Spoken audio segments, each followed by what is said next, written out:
On budget Telugu ఛానల్కి స్వాగతం. Latest technology videos, gadget reviews, ఇంకా మరిన్ని ఇంట్రెస్టింగ్ వీడియోస్ కోసం మా ఛానల్ని ఖచ్చితంగా సబ్స్క్రైబ్ చేయండి. పక్కన ఉన్న బెల్ ఐకాన్ క్లిక్ చేయడం మాత్రం మర్చిపోద్ది. సో ఈ వీడియోలో నేను రెడ్మీ K20 Pro అన్బాక్సింగ్ మరియు ఇనిషియల్ ఇంప్రెషన్ గురించి చెప్దాం అనుకుంటున్నాను. ఇంకా వీడియో కెమెరా శాంపుల్ కూడా ఉందన్నమాట. ఐఫోన్ SEది K20 Proది మనకి కంపారిజన్ చేసింది. సో అది కూడా చూడండి, అది కూడా మిస్ అవ్వకూడదు. సో ఇది బాక్స్ ఇలా ఇచ్చారనమాట. ఫ్లిప్కార్ట్ వాళ్ళు బాగానే ప్యాకింగ్ చేశారు, కానీ వాటర్ ప్రూఫ్ ప్యాకేజింగ్ ఏమి ఇవ్వరు కదా. సో రెగ్యులర్ బాక్స్ ఇది. సో పైన కూడా మరీ ప్యాకేజింగ్ ఏమి ఎక్కువగా ఇవ్వలేదు. సో ఇది ఇలా ఉందన్నమాట. సో ఇక్కడ వెనకాల మనకు చూడొచ్చు, బాక్స్ వెనకాల మొత్తం అన్ని ఇచ్చారు. సో వెయిట్ ఎంత ఉంటుంది, బార్ కోడ్స్ ఇవన్నీ ఇస్తారు కదా. సో మేడ్ ఇన్ ఇండియా అని స్పెషల్గా మనకి ఇక్కడ మెన్షన్ చేశారు. ఎందుకంటే చైనీస్ వాళ్ళని యాప్స్ బ్యాన్ చేశారు కదా, అందుకని వీళ్ళు స్పెషల్గా మనకి మేడ్ ఇన్ ఇండియా అని ఇస్తున్నారనమాట. సో యాక్చువల్గా చైనీస్ ఫోన్ అయినా సైడ్ మనకి ప్రైస్ అది చూడొచ్చు, ఎప్పుడు మ్యానుఫ్యాక్చర్ అయిందో అంతా చూడొచ్చు. యాక్చువల్గా ఈ ఫోన్ వచ్చి 1 year అవుతుంది, అయినా సరే ఈ ఫోన్కి ఇంకా డిమాండ్ ఏం తగ్గలేదు. ఎందుకంటే ఇది 855 ప్రాసెసర్ ఉంది కదా మనకి, స్నాప్డ్రాగన్ది. సో అది ఇచ్చే ఫోన్స్లో ఇదే మనకి తక్కువ రేట్ అనమాట. సో అందుకే అందరూ ఇది ప్రిఫర్ చేస్తున్నారు. ప్రాసెసర్కే మెయిన్ ఇది. క్యామ్ కూడా బాగానే ఉందండి. కెమెరా టెస్ట్ మీకు లాస్ట్లో పెట్టాను, అది కూడా చూడొచ్చు. సో ఇక్కడ మనకి నేను తీసుకున్న వేరియంట్ అయితే 6GB 128GB ర్యామ్ వేరియంట్ అనమాట ఇది. సో దీంట్లో మనకి కొత్త ఫీచర్లు ఏమి ఇచ్చారంటే in display finger print censor ఇచ్చారనమాట. సో ఆ ప్రైస్ రేంజ్కి బాగా ఇచ్చినట్టే చెప్పాలి అది కూడా. సో ఇది 23,000 పడింది నాకు. 6GB RAM variant, 128GB storage ఉన్నదన్నమాట. సో 23,000 ఫస్ట్ నుంచి అలాగే ఉంది, వచ్చినప్పటి నుంచి కూడా. ఇప్పుడు కూడా అదే ప్రైస్ ఉందన్నమాట. సో మనకి ఇప్పుడు ఫ్లిప్కార్ట్లో ఇప్పుడు పెడదామన్న బిగ్ బిలియన్ డేస్లో మనకి ఏం తగ్గడం లేదు. 1250 తగ్గుతుంది అంతే మనకి. SBI డెబిట్ కార్డ్స్తో కడితే 1000 తగ్గుతుందంట. క్రెడిట్ కార్డ్స్తో కడితే 1500 తగ్గుతుంది మనకి SBI ఇది. సో అంతే. సో అందుకే ఇది చాలా డిమాండ్ ఉన్న ఫోన్ ఇది. సో ఇప్పుడు ఓపెన్ చేద్దాం. సో మనకి చిన్న బాక్స్ ఇచ్చారు లోపల, మళ్ళీ దీంట్లో డాక్యుమెంటేషన్ అంతా ఉంటుంది కదా. సో అది ఓపెన్ చేసి చూద్దాం. దీనికి సిమ్ ఎజెక్ట్ టూల్ కూడా బాగానే ఇచ్చారు. సో ఇక్కడ పెద్దదే ఉంది, మీరు చూడొచ్చు కదా. సో అన్ని ఎంఐ ఫోన్స్కి ఇచ్చినట్టే దీనికి అలాగే ఇచ్చారు. కొన్ని యాసెస్ ఫోన్లకి వేరేగా ఇస్తూ ఉంటారు కదా సిమ్ ఎజెక్ట్ టూల్. సో బాగానే ఉందని చెప్పాలి అది కూడా. సో ఈ ఫోన్లో మనకి 6.39 inches AMOLED డిస్ప్లే ఇచ్చారనమాట. హొరైజాన్ AMOLED డిస్ప్లే అని ఇచ్చారు మరి. సో దాంట్లో స్పెషాలిటీ ఏముంటుందో చూడాలి. సో దీంట్లో ఇంకా మనకి 20 MP పాపప్ సెల్ఫీ కెమెరా కూడా ఇచ్చారు. సో సెల్ఫీ కెమెరా బాగుంది అంటున్నారు, కానీ ఇది కొన్నాళ్ళు వాడుతుంటే ఊడిపోతుంది అంటున్నారు. సో పాపప్ అవుతుంది కదా, బయటకు వస్తూ ఉంటుంది కదా. సో చూడాలి మరి లాంగ్ రన్లో ఎలా ఉంటుందో ఈ ఫోన్ మరి. సో దీనికి ఒక కవర్ కూడా ఇచ్చారు. కవర్ క్వాలిటీ అయితే బాగానే ఉంది. ఇక్కడ చూడొచ్చు రెడ్మీ లోగో అది ఇచ్చారు దీనిపైనే. సో నేను గ్లేషియర్ బ్లూ వెర్షన్ కొన్నాను అనమాట. దానికి నాకు బ్లాక్ కలర్ కేసు ఇచ్చారు. ఇక్కడ మీరు చూడొచ్చు కదా, కేసు క్వాలిటీ అయితే బాగానే ఉంది. వెనకాల రబ్బరీ ఫినిష్ అది ఇచ్చారు. సో ఫోన్ మనకి లోపల ఉంది ఇలాగా. సో పైన మళ్ళీ రెడ్మీ లోగో అన్నీ ఇచ్చారనమాట. సో ఓపెన్ చేసేద్దాం ఇది. సో నేను లాస్ట్ వీడియోలో చెప్పాను కదా K20 Proకి ప్రాబ్లం ఏంటో అని. అదేంటంటే నాకు ఒక 12 days వాడాక ఫోన్ ఆటోమేటిక్గా అయిపోయి ఇంకా ఎంఐ లోగో వచ్చి ఉండిపోయింది అనమాట. సో అలాగే మొత్తం ఛార్జింగ్ అంతా డ్రైన్ అయిపోయింది. సో అందుకే నేను సర్వీస్ సెంటర్కి తీసుకువెళ్ళాను. సో వాళ్ళు ఏమన్నారంటే లోపల మదర్బోర్డ్ ప్రాబ్లం వచ్చిందని చెప్పారు. ఒక 6 hours వెయిట్ చేశాక అక్కడ నేను. సో చాలా ప్రాబ్లం అయిందనమాట రోజు. అక్కడ మొత్తానికి వదిలేసి వచ్చేసాను ఫోన్ నేను. మదర్బోర్డ్ మారుస్తానన్నారు వాళ్ళు. 12 daysలోనే మదర్బోర్డ్ పోయిందని వాళ్ళకి చెప్తే, అంతేనండి వాళ్ళు ఎలక్ట్రానిక్స్ మనం ఇంకా ప్రెడిక్ట్ చేయలేం కదా అని చెప్పారు. సో చూడాలి ఇప్పుడు మరి. నాకు ఈ ఫోన్ మళ్ళీ నిన్న ఇచ్చారనమాట. 17th October ఇచ్చారు ఇది. మళ్ళీ నాకు కరెక్ట్గా 8 daysలో ఇచ్చారు వాళ్ళు రిపేర్ చేసి. సో ఇప్పటికైతే మరి బాగానే పనిచేస్తుంది, కానీ చూడాలి లాంగ్ రన్లో ఎక్కువ పర్ఫార్మెన్స్ నేను వాడి పర్ఫార్మెన్స్ ఎక్కువ వచ్చేలా చూసి మళ్ళీ బూట్లూప్ ఇష్యూ ఏమన్నా ఉందేమో చూడాలి దీనికి. సో ఇక్కడ మనకి ఛార్జింగ్ అనేది అడాప్టర్లా ఇచ్చారు. సో నేను మామూలుగా యూట్యూబ్ వీడియో చూస్తుంటేనే అది అయిపోయింది అనమాట, లోగో వచ్చి ఉండిపోయింది. సో అప్పుడు ఓన్లీ ఫాస్ట్ బూట్ మోడ్లోకి వెళ్ళింది అంతే, ఇంకేం పని చేయలేదు. సో అలా అయినప్పుడు నేను డేటా మొత్తం వైప్ చేయడానికి ట్రై చేశాను. అది 99.99% వచ్చాక టోటల్గా మనకి అయిపోయింది అనమాట, ఇంకా వర్క్ అవ్వలేదు. మళ్ళీ మనం రీస్టార్ట్ చేసినప్పుడు మళ్ళీ ఎంఐ లోగో వచ్చి ఉండిపోయింది అంతే. సో ఇలా ఎన్నిసార్లు చేసినా ఉండిపోయింది. దీన్ని బూట్లూప్ ఇష్యూ అని అంటారు. ఇది అప్పుడే ఈ ఫోన్కి ఎలా వచ్చిందో అర్థం కావట్లేదు. ఓన్లీ 12 daysలోనే వచ్చింది. మేబీ నాకు వచ్చింది మ్యానుఫ్యాక్చరింగ్ డిఫెక్ట్ ఉన్న పీస్ అనుకుంటా.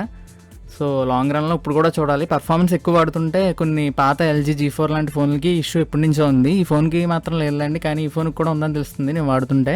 సో పర్ఫార్మెన్స్ ఎక్కువ వాడి హీటింగ్ ఎక్కువ చేస్తే ఫోన్ని మ్యాక్సిమం ఆ బూట్లూప్ ఇష్యూ అనేది వస్తూ ఉంటుందన్నమాట.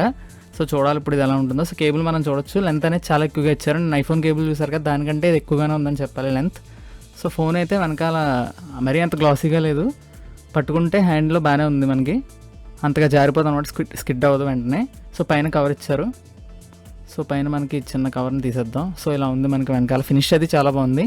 కలర్ కూడా చాలా బాగుంది. గ్లేషియర్ బ్లూ తీసుకున్నాను అన్నాను కదా, రెడ్ కూడా ఇచ్చారు దీనికి. సో నాకైతే ఆ టైంలో ఓన్లీ బ్లూ వేరియంట్ ఒకటే దొరికింది. సో ఇప్పుడు మనం దీన్ని ఆన్ చేసేద్దాం. ఫస్ట్ బూట్ అనేది చాలా ఫాస్ట్గానే ఆన్ అవుతుంది, మీరు చూడొచ్చు కదా ఇక్కడ. సో ఇది నాకు ఎంఐ 10తో ఇచ్చారు. ఫస్ట్ మా ఏరియాలో service centre, MI service centre ఒక 20 కిలోమీటర్స్ దూరంలో ఉంటుందన్నమాట. సో నేను అక్కడికి వెళ్ళి మళ్ళీ రావడానికి అలా మొత్తానికి ఒక 60 కిలోమీటర్స్ అలా అయిందనమాట. 2 సార్లు తిరగాలి కదా మళ్ళీ. సో అదంతా నాకు చాలా ప్రాబ్లం అయింది. సో మొత్తానికి ఫోన్ వచ్చిందిలేండి, కానీ ఎలా పనిచేస్తుందో చూడాలి ఇప్పుడు కూడా. సో నేను ఆ 12 days పెద్దగా ఫోన్ ఏమీ యూస్ చేయలేదు. ఓన్లీ సిఓడి మ్యాచ్లో ఆడాను అంతే, సిఓడి ఇన్స్టాల్ చేసి ఆడాను అంతే. యూట్యూబ్ చూసేవాడిని అంతే వీడియోలు. అయినా మనకి హీటింగ్ కూడా ఎక్కువ ఏమైనా రాలేదు, అయినా సరే మన బూట్లూప్ వచ్చేసింది, మరి ఎందుకో తెలియడం లేదు. సో ఇది నాకే జరిగిందేమో అనుకున్నాను, కానీ నెట్లో సెర్చ్ చేస్తే ఫ్లిప్కార్ట్ క్వశ్చన్స్లో కూడా ఉంది. ఈ ఇష్యూ చాలామందికి వస్తుందంట. మ్యాక్సిమం హీట్ అయినప్పుడు ఒక 7 daysలో 8 daysలోనే ఫోన్ మనకి బూట్లూప్లోకి వెళ్ళిపోయి ఇంక మళ్ళీ రిస్టోర్ అవ్వదు, మదర్ బోర్డ్ మార్చేసుకోలేకంగా. సో మరి ఈ ఇష్యూ ఎప్పుడు మరి రిజాల్వ్ చేస్తారో చూడాలి. మ్యాక్సిమం చేయకపోవచ్చు. సో చూసుకుని జాగ్రత్తగా కొనండి ఈ ఫోన్ కొనేవాళ్ళు. ఇప్పటికైతే నేను మ్యాక్సిమం పర్ఫార్మెన్స్తో ఈ ఫోన్ని యూస్ చేద్దాం అనుకుంటున్నాను. చాలా ఇంటెన్స్ గేమ్స్ వేసి, యాప్స్ అవి వేసి ఎక్కువ యూస్ చేద్దాం అనుకుంటున్నాను. సో హీటింగ్ అది వస్తే బూట్లూప్ ఇష్యూ వస్తుందన్నమాట మిగిలిన ఫోన్స్కి. సో దీనికి ఎలా ఉంటుందో చూద్దాం. అది మ్యాక్సిమం అన్ని ఏపీకేలో వేసి మీకు టెస్ట్ చేసి పెడతానులేండి. గేమ్స్ అవి కూడా పెయిడ్ గేమ్స్ అది పెడతాను అనమాట నెక్స్ట్ వీడియోస్లో, యూట్యూబ్ వీడియోస్లో. అవి కూడా మిస్ అవ్వకుండా చూడండి.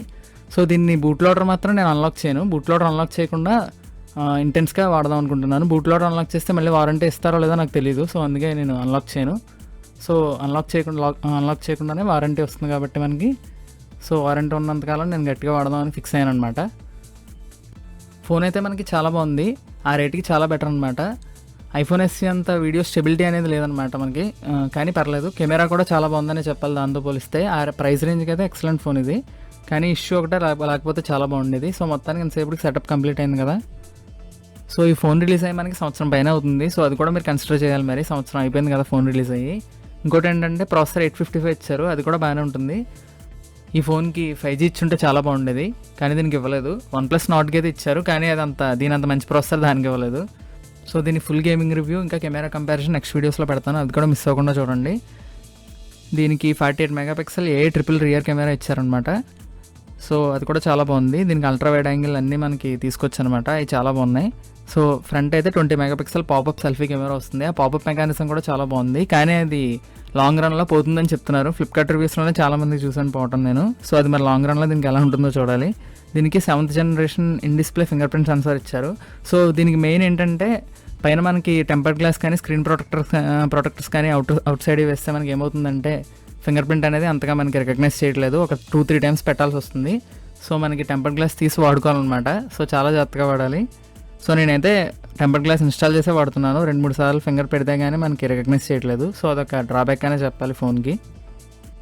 సో దీనికి 4000 mAh హై కెపాసిటీ బ్యాటరీ ఇచ్చారు. బ్యాటరీ పెర్ఫార్మెన్స్ కూడా బాగానే ఉంది, మరీ సూపర్గా రావట్లేదు కానీ పర్లేదు, గేమింగ్కి పర్లేదు, బాగానే ఉందని చెప్పాలి. And 3.5mm head phone Jack ఇచ్చారు. ఈ మొబైల్కి 27 watt ఫాస్ట్ ఛార్జ్ ఫీచర్ కూడా ఇచ్చారు. సో వీడిచ్చిన డిఫాల్ట్ ఛార్జర్తో మనకి పెడుతుంటే 2 hours 1.5 hours మనకి ఛార్జింగ్ ఫుల్ ఛార్జ్ అవుతుంది 0 to 100%. కానీ మనకి ఎంఐ అడాప్టర్ ఉంటుందన్నమాట, 500 ఉంటుంది. అది కొనుక్కుంటే చాలా 30 minutesలోనే మనకి ఫుల్ ఛార్జ్ ఎక్కుతుందంట. సో అది మళ్ళీ విడిగా కొనుక్కోవాలి 500 పెట్టి. 960 FPS స్లోమో కూడా ఉంది, స్లోమో చాలా బాగుంది దీనికి. సో కూలింగ్ సిస్టమ్ కూడా 8 layer graphite stack cooling system ఇచ్చారంట. సో గేమ్ టర్బో 2.0 మోడ్ ఉంది. కార్నింగ్ గొరిల్లా గ్లాస్ 5 ఉంది. సో ఈ గొరిల్లా గ్లాస్ 5 ఇచ్చినా సరే మనకి స్క్రాచెస్ అనేవి పడుతున్నాయంట, చాలామంది రివ్యూస్లో పెట్టారు, అది కూడా చూడాలి మీరు. సో నేనైతే టెస్ట్ చేయలేదండి, పైన నేను టెంపర్డ్ గ్లాస్ వేసే వాడుతున్నాను. సో వెనకాల మనకి ultra wide angle camera 13 megapixel ఇచ్చారు, 48 మెగాపిక్సెల్ ప్రైమరీ కెమెరా ఇచ్చారు, 8MP టెలిఫోటో కెమెరా కూడా ఇచ్చారు. సో ఇప్పుడు మనం 1080 రెజల్యూషన్లో మనం వీడియో తీస్తున్నాం అనమాట. అవుట్డోర్ లైటింగ్ కండిషన్స్ ఇది. సో ఇందాకలాగే గ్రీన్ రిబౌండ్ బయట తీస్తున్నాం, ప్లాంట్స్ని తీస్తున్నాం అనమాట. సో ఈ రెండు మనకి 24,000 ప్రైస్ రేంజ్లో వచ్చినాయి కాబట్టి ప్రస్తుతం ఫ్లిప్కార్ట్ సేల్లో, అందుకని చూస్తున్నాం అనమాట కంపారిజన్ అనేది. సో ఇక్కడ మీరు చూడొచ్చు ఇమేజ్ స్టెబిలైజేషన్ అది ఎలా ఉందో. సో మనం ఫాస్ట్గా నడుపుదాం. ఇప్పుడు ఫాస్ట్గా నడిస్తే మనకి ఎలా వస్తుందో కూడా చూద్దాం. సో మ్యాక్సిమం ఐఫోన్లోనే క్వాలిటీగా ఉంటుందండి, స్టెబిలైజేషన్ అది ఎక్కువ ఉంటుంది కాబట్టి. సో ఇక్కడ మీరు చూడొచ్చు ఆడియో క్వాలిటీ కూడా, ఇది రా ఫుటేజ్. సో ఇలాంటి మరిన్ని ఇంట్రెస్టింగ్ వీడియోస్ కోసం మా ఛానల్ని ఖచ్చితంగా సబ్స్క్రైబ్ చేయండి. And don't forget to click the bell icon. Thank you for watching and thanks for supporting us.